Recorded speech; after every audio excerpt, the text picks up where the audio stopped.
ప్రమాదం అనేది మొత్తం అందరి రాజకీయ వర్గాల్లో విషాద ఛాయలు నింపింది. ఇటు కుటుంబ సభ్యులు కూడా తీవ్ర కన్నీటి పర్యంతం అవుతున్నారు. అంటే ఇద్దరి మధ్య విభేదాలు ఉన్నప్పటికీ, శరద్ పవార్కు అజిత్ పవార్కు మధ్య విభేదాలు ఉన్నప్పటికీ కూడా కలిసికట్టుగా అధికారిక కార్యక్రమాల్లో పాల్గొనకపోయినప్పటికీ కూడా ఇటు కుటుంబ సభ్యులు నిర్వహించిన శుభకార్యాల్లో అందరూ పాల్గొనేవారు. ఇక రాజకీయాలు వేరు, కుటుంబం వేరు అనేది కూడా వారు భావించి ఇటు కుటుంబ కార్యక్రమాల్లో శుభకార్యాలు పాల్గొనేవారు. అయితే ఇటీవల కాలంలో రెండు పార్టీలు కలిపి ముందుకు తీసుకువెళ్లాలని కూడా చర్చలు కూడా జరిగినట్లు కూడా తెలుస్తుంది. గతంలో 1991 నుంచి కూడా ఆయన శరద్ పవార్ ఏర్పాటు చేసిన పార్టీ ఏదైతుందో ఎన్సీపీ పార్టీలో కొనసాగుతూ ఉన్నారు. ఇప్పుడు మధ్యలో కొంత రాజకీయ పరిణామాలు కానీ ఇద్దరి మధ్య విభేదాలు రావడం వల్ల కానీ ఆయన పార్టీని వీడి వేరే పార్టీకి వెళ్లాల్సిన పరిస్థితి అయితే కనిపిస్తోంది. మొత్తంగా చూసుకుంటే ఎక్కడికక్కడ ఈ పార్టీని బలోపేతం చేసుకుంటూ ఆయనకంటూ ఒక ప్రత్యేక గుర్తింపును ఆయన తీసుకుని వచ్చారు. ఇక ట్విట్టర్ వేదిక ఒక్కొక్కరుగా కూడా స్పందిస్తున్నారు. సివిల్ ఏవియేషన్ అయితే అధికారికంగా దీని గురించి స్పందించింది. ఇక శరద్ పవార్ అన్న కుమారుడు అజిత్ పవార్ రాజకీయాల్లోకి రావడంలో అజిత్ పవార్ కూడా కీలక పాత్ర, అదే శరద్ పవార్ కీలక పాత్ర వహించారు. ఇప్పుడు దాదాపు అన్ని మంత్రివర్గాలు కూడా అందరి మంత్రివర్గాలు కూడా ఆయన ఉప ముఖ్యమంత్రిగా పనిచేశారు. అంటే మహారాష్ట్రకు అత్యధికంగా 6 సార్లు ఉప ముఖ్యమంత్రిగా పనిచేసిన అనుభవం అనేది ఆయనకుంది. ఇది పృథ్వీరాజ్ చౌహాన్ కానీ, దేవేంద్ర ఫడ్నవీస్, ఉద్ధవ్ ఠాక్రే, అలాగే ఏక్నాథ్ షిండే మంత్రివర్గాల్లో కూడా ఆయన పనిచేశారు. ఇక 2023లో శరద్ పవార్ నేతృత్వంలో ఎన్సీపీ నుండి ఆయన విడిపోయి సపరేట్గా పార్టీ పెట్టుకున్నారు. సపరేట్గా ఎన్నికల గుర్తును కూడా ఆయన సంపాదించుకున్నారు.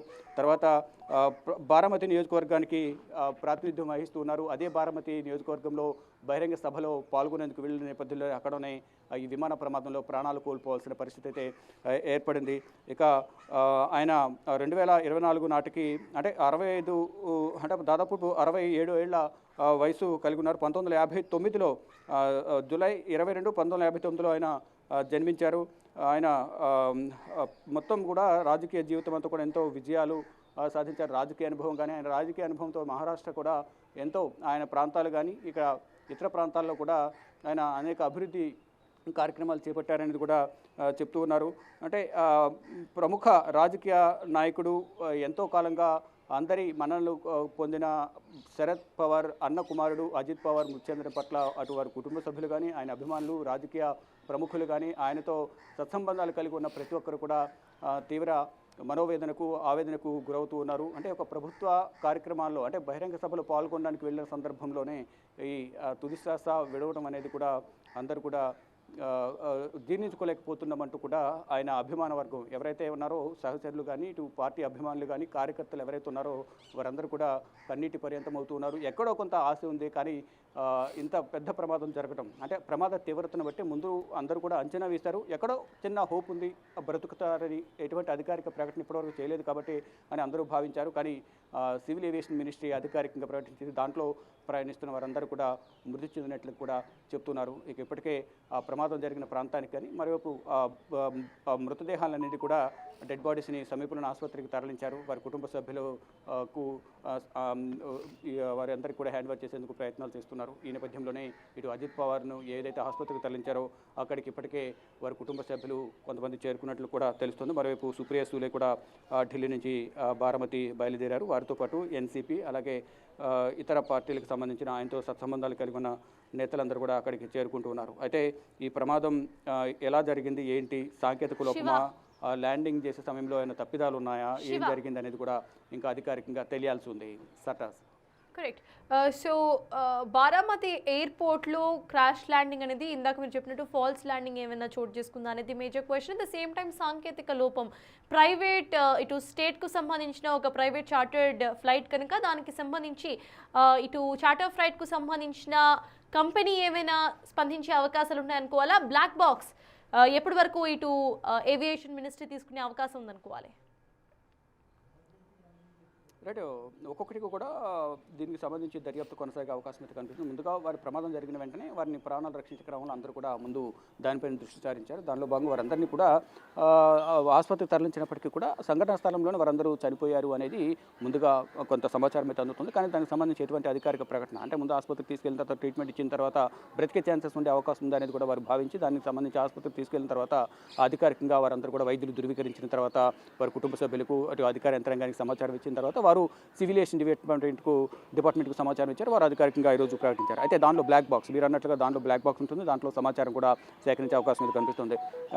సమాచారం అయితే కనిపిస్తుంది. అంటే ముందు దాంట్లో ఎంతవరకు ఏం జరిగింది, ప్రమాదం జరిగే సమయంలో అటు అజిత్ పవార్ కానీ ఆయనతో పాటు ప్రయాణించిన వారు కానీ పైలట్ కానీ ఏమైనా మాట్లాడారా, ప్రమాదం జరిగే సందర్భంలో అటు ఏటీఎస్కి ఎయిర్ ట్రాఫిక్ కంట్రోల్కు ఏమైనా సమాచారం అందించారా ప్రమాదం జరిగే సమయంలో అనేది కూడా తెలియాల్సి ఉంది. అయితే దీనికి సంబంధించి అందరూ కూడా బ్లాక్ బాక్స్ పైన అందరూ దృష్టి సారించారు మీరు అన్నట్లుగా. ఇప్పుడు బ్లాక్ బాక్స్లో ఏమైంది, ఏం మాట్లాడారు, ప్రమాదం జరిగే సమయంలో వారు ఏమన్నా మాట్లాడారా ఏటీఎస్తో కానీ ఏటీసీతో కానీ, మరోవైపు ఇతర వారు ఏమైనా మాట్లాడుకున్నారా ఏంటి అనేది కూడా దాంట్లో రికార్డ్ అయ్యే అవకాశం అయితే కనిపిస్తుంది. దాంట్లో ఉన్న సమాచారం మేరకు అధికారికంగా అసలు ప్రమాదానికి గల కారణాలు ఏంటి అనేది కూడా తెలిసే అవకాశం అయితే కనిపిస్తుంది. ప్రజెంట్ అయితే దాంట్లో శిథిలాలను కూడా తొలగిస్తున్నారు. ఆ బ్లాక్ బాక్స్ను అధికారులు ఇటు ఫోరెన్సిక్ టీం కానీ ఇటు ఏవియేషన్ డిపార్ట్మెంట్ సంబంధించిన అధికారులు అక్కడ చేరుకునే బ్లాక్ బాక్స్ను స్వాధీనం చేసుకున్న తర్వాత దాంట్లో నిక్షిప్తమై ఉన్న సమాచారం ఏదైతుందో దాన్ని అధికారికంగా దాని నుంచి తీసుకున్న తర్వాత అధికారులతో చర్చించిన తర్వాత అధికారికంగా దాన్ని ప్రకటించే అవకాశం అయితే కనిపిస్తుంది. కానీ ఈలోపు ఇటు అజిత్ పవార్కి సంబంధించిన అంత్యక్రియలు కానీ ప్రమాదానికి గల కారణాలు ఏంటి అనేది వివిధ కోణాల్లో కూడా దీన్ని దర్యాప్తు చేసే అవకాశం అయితే కనిపిస్తోంది. ఇటు కుటుంబ సభ్యులు అయితే తీవ్ర ఆవేదన వ్యక్తం చేస్తున్నారు, కన్నీటి పర్యంతం అవుతున్నారు. ఇటు సుప్రీసులు ఇప్పటికే ఢిల్లీ నుంచి బారామతి బయలుదేరి వెళ్ళారు. అజిత్ పవార్ కూడా ఇటు సంఘటన స్థలానికి అంటే ప్రమాదం జరిగిన ప్రాంతం నుంచి ఆసుపత్రికి తరలించారు కాబట్టి మృతదేహాలను అక్కడికి చేరుకుంటున్నారు ఒక్కొక్కరు.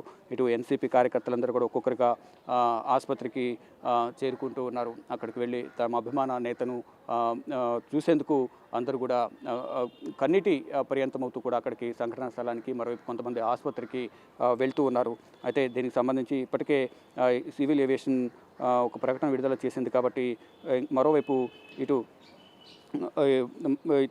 దీనికి సంబంధించిన బ్లాక్ బాక్స్ సంబంధించిన దానిలో నిక్షిప్తమైన సమాచారాన్ని కూడా సేకరించేందుకు బ్లాక్ బాక్స్ని కూడా ఇటు అక్కడ ఉన్న విభాగం ఏవియేషన్ విభాగం కానీ ఫోరెన్సిక్ టీమ్ కానీ వీరంతా కూడా వాటిని బ్లాక్ బాక్స్ని స్వాధీనం చేసుకుని దాని నుంచి సమాచారం సేకరించే అవకాశం అయితే కనిపిస్తోంది. ప్రజెంట్ అయితే మృతదేహాలన్నీ కూడా ఆసుపత్రిలో ఉన్నాయి. ఆసుపత్రిలో ఉన్న నేపథ్యంలో కుటుంబ సభ్యులు మరోవైపు అభిమానులు అందరూ కూడా ఒక్కొక్కరిగా అక్కడికి చేరుకుంటూ ఉన్నారు.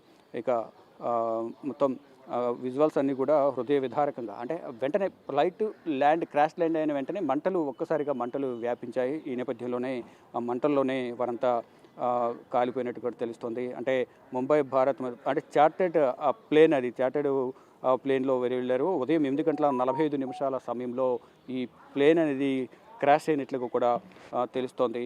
ఇంకా దీనికి సంబంధించి ఇంకా మరిన్ని సమాచారం తెలియాల్సి ఉంది, మరింత సమాచారం. అయితే డీజీసీఏ కూడా director general of civil aviation కూడా దీనికి సంబంధించి ఇంతకుముందు చెప్పినట్లుగా 5 చనిపోయారు. అంటే ఎవరైతే అజిత్ పవార్ ఉన్నారో అజిత్ పవార్తో పాటు మరో 4 మొత్తం 5 చనిపోయారు అనేది కూడా చెప్తూ ఉన్నారు. ఇంకా దీనికి సంబంధించి ఇంకా అధికారికంగా సమాచారం అయితే తెలియాల్సి ఉంది. అంటే అజిత్ పవార్తో పాటు మొత్తం దీంట్లో ఉన్న వారి ప్రయాణికుల వివరాలు కూడా ఇంకా తెలియాల్సింది. ఎవరెవరు వెళ్ళారు, అధికార యంత్రాంగమా, ఇంకా వారితో పాటు ఉన్న పార్టీలో కీలక నేతలు ఎవరైనా ఆయనతో పాటు జర్నీ చేశారా ఏంటి అనేది కూడా ఇంకా తెలియాల్సి ఉంది. అయితే ఇప్పటికే వారి అభిమానులందరూ కూడా సంఘటన స్థలానికి కొంతమంది వెళ్ళారు, మరి కొంతమంది ఆసుపత్రికి వెళ్ళి ఆయన చూసేందుకు వెళ్తున్నారు, మరి కొంతమంది వారి కుటుంబ సభ్యులను పరామర్శించేందుకు వారింటికి చేరుకుంటున్నారు. ఎప్పటికప్పుడు పరిస్థితులను శరద్ పవార్ పర్యవేక్షిస్తూ ఉన్నారు. సుప్రీ సూలే కానీ శరద్ పవార్ కుటుంబ సభ్యులందరూ కూడా అజిత్ పవార్కు సంబంధించిన విషయాలను ఎప్పటికప్పుడు అక్కడ అంటే ఆయన చనిపోయినప్పటికీ కూడా ప్రమాదానికి గల కారణాలు ఏంటి అనేది కూడా వివరాలు సేకరిస్తున్నారు. ఎవరెవరు ఆయనతో పాటు వెళ్ళారనే డీటెయిల్స్ కూడా వారి కుటుంబ సభ్యులు అజిత్ పవార్ కుటుంబ సభ్యులు కూడా సేకరిస్తూ ఉన్నారు. ఇక ఇంతకుముందు చెప్పినట్టుగా సుప్రీసులే సంఘటనా స్థలానికి వెళ్ళారు. వారితో పాటు మరికొంతమంది ఎంపీలు కూడా అక్కడికి వెళ్ళినట్టు కూడా తెలుస్తోంది. ఇక రాజకీయ జీవితం విషయానికి వస్తే మహారాష్ట్రలో అత్యధిక సార్లు ఉప ముఖ్యమంత్రిగా పనిచేసిన అందరి ముఖ్యమంత్రులుగా ఇటు పృథ్వీరాజ్ చౌహాన్ కానీ, మరోవైపు శివసేన షిండే, మరోవైపు ఇటు దేవేంద్ర ఫడ్నవీస్ వీరందరి క్యాబినెట్లలో ఉప ముఖ్యమంత్రిగా ఆయన పనిచేశారు. మరోవైపు శరద్ పవార్ మంత్రివర్గంలో కూడా మంత్రిగా పనిచేశారు. రాజకీయంగా కూడా ఆయన మంచి పేరు సంపాదించుకున్నారు అనేది వారి కుటుంబ సభ్యులైతే చెప్తూ ఉన్నారు. అంటే అత్యంత ప్రభావవంతమైన నేతగా ఆయన కొనసాగుతున్నారు. అంటే అజిత్ పవార్ రాజకీయ జీవితం చరిత్ర ఒకసారి మనం చూసుకుంటే కనుక 2024 నుండి మహారాష్ట్ర ఉప ముఖ్యమంత్రి ఎన్సీపీ అజిత్ వర్గం నాయకుడిగా కూడా ఆయన కొనసాగారు. రాజకీయ ప్రస్థానం అనేది 1991లో శరద్ పవార్ నేతృత్వంలోని ఎన్సీపీలో కీలక పాత్ర పోషించారనేది ప్రధానంగా మనకు తెలుస్తోంది. అత్యధిక సార్లు ఇంతకుముందు పృథ్వీరాజ్ చౌహాన్ గతంలో కాంగ్రెస్ హయాంలో పృథ్వీరాజ్ చౌహాన్ కేంద్ర మంత్రిగా వ్యవహరించారు. ఇటు మహారాష్ట్రకు కూడా ముఖ్యమంత్రిగా కూడా పృథ్వీరాజ్ చౌహాన్ వ్యవహరించారు. దేవేంద్ర ఫడ్నవీస్ ఇప్పుడు దేవేంద్ర ఫడ్నవీస్ మహారాష్ట్ర ముఖ్యమంత్రిగా ఉన్నారు. దేవేంద్ర ఫడ్నవీస్ గతంలో ఆయన కూడా మహారాష్ట్ర ఉప ముఖ్యమంత్రిగా కూడా పనిచేశారు. ఇక ఉద్ధవ్ ఠాక్రే, శివసేన ఉద్ధవ్ ఠాక్రే ఎవరైతే ఉన్నారో ఆయన గతంలో ముఖ్యమంత్రిగా ఉన్న సమయంలో ఈయన కూడా ఆయన మంత్రివర్గంలో పనిచేశారు.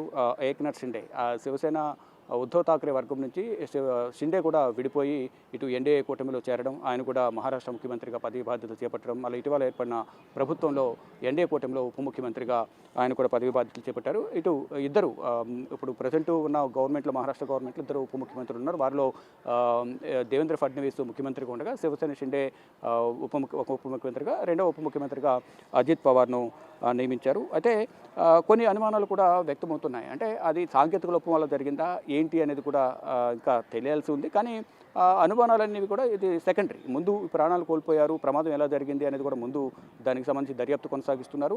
ఇక ఈ అనుమానాలకు సంబంధించి పలు అనుమానాలు వ్యక్తం చేస్తున్నప్పటికీ కూడా, రాజకీయ కారణాలు ఉన్నప్పటికీ కూడా అది ఎంతవరకు నిజం అనేది కూడా ఇంకా అధికారికంగా అయితే తెలియాల్సి ఉంది. కొంతమంది కొన్ని ఆరోపణలు చేస్తున్నారు. గతంలో కొన్ని వైరుధ్యాలు ఉన్నాయి ఇతర పార్టీలతో, ఇప్పుడు కలవాలని మళ్ళీ చూస్తున్నారు. కాబట్టి ఈ మధ్యలో ఏమైనా జరిగిందా అనే కోణంలో కూడా కొన్ని అనుమానాలు అయితే వ్యక్తమవుతున్నాయి. కానీ వాటిని అన్నింటినీ కూడా నివృత్తి చేయాల్సిన అవసరం అయితే దర్యాప్తు సంస్థలపైన ఉంది. దానిలో భాగంగానే వారందరూ కూడా ఈ బ్లాక్ బాక్స్ ఏదైతుందో ఆ బ్లాక్ బాక్స్ ద్వారా ఆ సమాచారాన్ని సేకరించే అవకాశం అయితే కనిపిస్తుంది. దాంట్లో అసలు ఏముంది, ప్రమాదానికి ముందు ఏమైనా మాట్లాడారా, దాంట్లో పైలట్ ఏమైనా ఏటీసీకి ఎయిర్ ట్రాఫిక్ కంట్రోల్కి ఏమైనా ఈ సమాచారం ఇచ్చారా, అజిత్ పవార్ ఏమైనా మాట్లాడారా, ప్రమాదం జరిగే సమయంలో ఆయనతో పాటు ఉన్నవారు ఎవరైనా మాట్లాడారా, ఇదంతా కూడా బ్లాక్ బాక్స్లో నిక్షిప్తమై ఉంటుంది. కాబట్టి ఆ బ్లాక్ బాక్స్ నుంచి తీసుకున్న సమాచారం ప్రకారం అధికారికంగా ప్రకటించే అవకాశం కనిపిస్తుంది. ఈలోపు పలు రకాల అనుమానాలు అయితే ఊహాగానాలు వ్యక్తం చేసే అవకాశం అయితే ప్రధానంగా సర్వసాధారణంగా జరుగుతూనే ఉంటుంది. ఇప్పుడు కానీ ఈ ప్రమాదం పైన అందరూ దృష్టి సారించారు. అది ల్యాండింగ్ అయిన ప్రాంతం కూడా మీరు చెప్పినట్లుగా చూస్తే అది రన్వేనా లేదా వేరే ఏమైనా ప్రాంతమా, సపరేట్గా ఏమైనా ఏర్పాటు చేశారా, Ajit Pawar chartered flight land కావడానికి ఏమైనా సపరేట్గా రన్వే ఏమైనా ఏర్పాటు చేశారా, ఈ రకంగా కూడా కొన్ని అనుమానాలు కూడా వ్యక్తపరుస్తూ ఉన్నారు. ఒక్కొక్కరిగా కుటుంబ సభ్యులు కానీ, మరోవైపు పార్టీ కార్యకర్తలందరూ కూడా ఒక్కొక్కరికి ఇక్కడ చేరుకుంటూ ఉన్నారు. దానిలో భాగంగా ఇటు ప్రధాని నరేంద్ర మోడీ కూడా ఈ ప్రమాదానికి సంబంధించి ఆరా తీస్తున్నట్లుగా కూడా తెలుస్తోంది. మరోవైపు ఇటు కేంద్ర హోంమంత్రి కానీ, కేంద్ర మంత్రులు కూడా దీనికి సంబంధించి సమాచారం సేకరిస్తున్నారు. మరి కాసేపట్లోని పార్లమెంటు బడ్జెట్ సమావేశాలు కూడా జరగనున్న నేపథ్యంలో ఈలోపు దీనికి సంబంధించి క్లియర్గా సమాచారం సేకరించే అవకాశం అయితే కనిపిస్తుంది. మరోవైపు కేంద్ర పౌర విమానయాన శాఖ మంత్రి రామ్మోహన్ నాయుడు కూడా ఎప్పటికప్పుడు ఈ ప్రమాదానికి సంబంధించిన సమాచారాన్ని సేకరిస్తున్నారు. మరోవైపు director general of civil aviation కూడా ఎప్పటికప్పుడు సమాచారాన్ని పౌర విమానయాన శాఖ మంత్రి రామ్మోహన్ నాయుడుకు సమాచారం అయితే అందిస్తూ ఉన్నారు. అయితే ఈ శరద్ పవార్ కూడా ఎప్పటికప్పుడు వివరాలను సేకరిస్తూ ఉన్నారు. ప్రమాదానికి గల కారణాలు ఏంటి అనే కోణంలో కూడా ప్రధానంగా వివరాలు సేకరిస్తున్నట్టు తెలుస్తోంది. అయితే ప్రమాదం ప్రధానంగా సాంకేతిక లోపం వల్ల జరిగిందా, ల్యాండింగ్ సమయంలో ఉన్న తప్పిదాలు జరిగాయా అనే కోణంలో కూడా తెలియాల్సి ఉంది. మరోవైపు ఇటు వాతావరణ పరిస్థితులు కూడా అనుకూలించకపోవడం కూడా కొంత ప్రమాదానికి గురి కావచ్చు అనేది కొన్ని అనుమానాలు అయితే వ్యక్తం చేస్తున్నారు. కానీ అది ల్యాండింగ్ సమయంలో జరిగింది అనేది కూడా ప్రత్యక్ష సాక్షులు చెప్తున్నారు. అంటే ల్యాండింగ్ సమయంలో జరిగిందా, ఇంకా వేరే ఏమైనా కారణాలు ఉన్నాయా అనే కోణంలో కూడా ఇంకా ప్రధానంగా సమాచారం అయితే తెలియాల్సి ఉంది.